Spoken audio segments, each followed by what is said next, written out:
Well, I wanted to do a video to talk about what I've learned this semester in intercultural communication.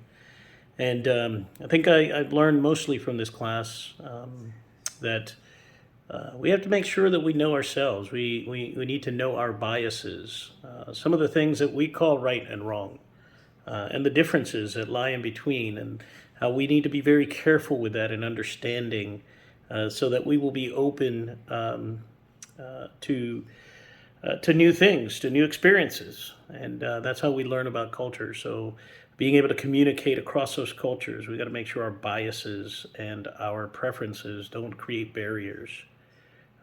So many ways to communicate. We've learned about those all semester long, and so we really do need to strive for understanding.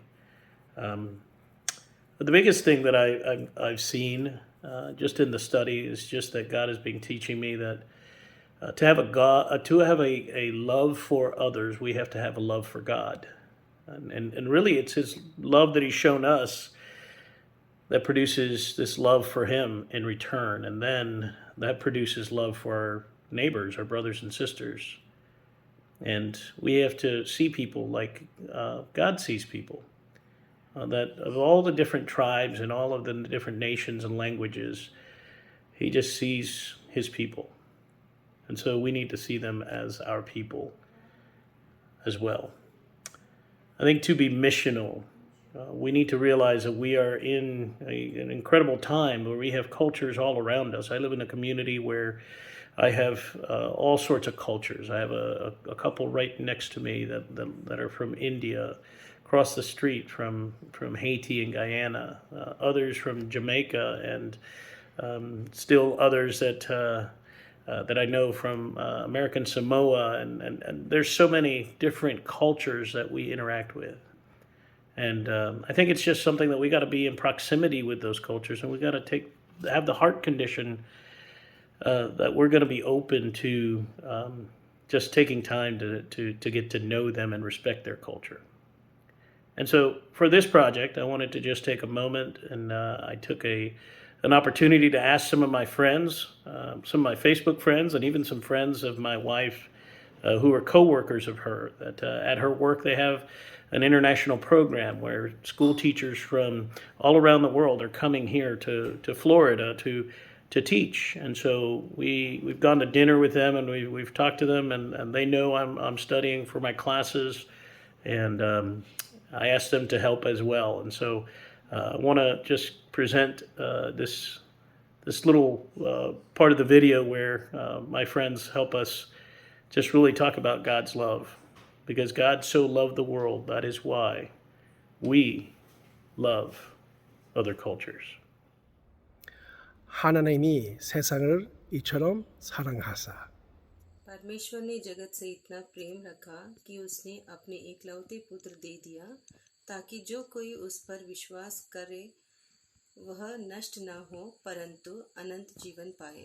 यूहन्ना 3 अध्याय 16 वचन। Jean 3, verset 16. Parce que c'est comme ça, bon Dieu, aime moun la. Li bay sel petit li a, pour tout moun qui croit nan li, pa peri moins, gain la vie éternelle. 3:16 किनभने परमेश्वरले संसारलाई यस्तो प्रेम गर्नुभयो उहाँले आफ्ना एकमात्र पुत्रलाई दिनुभयो उहाँमाथि विश्वास गर्ने प्रत्येक नाश नहोस् तर त्यसले अनन्त जीवन पाओस्। లోకమును ఎంతో ప్రేమించెను కాగా ఆయన తన అద్వితీయ కుమారుని యందు విశ్వాసముంచు ప్రతివాడును నశింపక నిత్య జీవము పొందినట్లు ఆయన మనకు అనుగ్రహించెను। యోహాను 3:16। क्योंकि परमेश्वर ने जगत से ऐसा प्रेम किया कि उसने अपना एकलौता पुत्र दे दिया ताकि जो कोई उस पर विश्वास करे वह नाश ना हो परंतु अनंत जीवन पाए। यूहन्ना 3:16। Mert úgy szerette Isten a világot, hogy az ő egyszülött fiát küldte, hogy aki hisz ő benne, el ne vesszen, hanem örök élete legyen. János 3:16. sapagkat gano'n na lamang ang pag-ibig ng Diyos sa sangkatauhan, kung kaya't ibinigay niya ang kaisa-isang anak, upang kung sino man ang sumampalataya ay hindi mapahamak, kung hindi magkaroon ng buhay na walang hanggan. ದೇವರು ಲೋಕದ ಮೇಲೆ ಎಷ್ಟೋ ಪ್ರೀತಿಯನ್ನಿಟ್ಟು ತನ್ನ ಒಬ್ಬನೇ ಮಗನನ್ನು ಕೊಟ್ಟನು. ಆತನನ್ನು ನಂಬುವೊಬ್ಬರು ಒಬ್ಬನಾದರೂ ನಾಶವಾಗದೆ ಎಲ್ಲರೂ ನಿತ್ಯ ಜೀವ ಪಡಬೇಕೆಂದು ಆತನು ಕೊಟ್ಟನು. ಯೋಹಾನ 3. Porque de tal manera amó Dios al mundo, que ha dado a su Hijo unigénito, para que todo aquel que en Él crea no se pierda, mas tenga vida eterna. For God so loved the world in this way that he gave his one and only Son, for whoever believes in him will not perish but will have eternal life. లోకమును ఎంతో क्योंकि परमेश्वर ने जगत से ऐसा प्रेम किया कि उसने अपना एक लौता पुत्र दे दिया, ताकि जो कोई उस पर विश्वास करे वह नाश ना हो परंतु अनंत जीवन पाए। यूहन्ना 3:16। For God so loved the world in this way that he gave his one and only Son, for whoever believes in him will not perish but will have eternal life.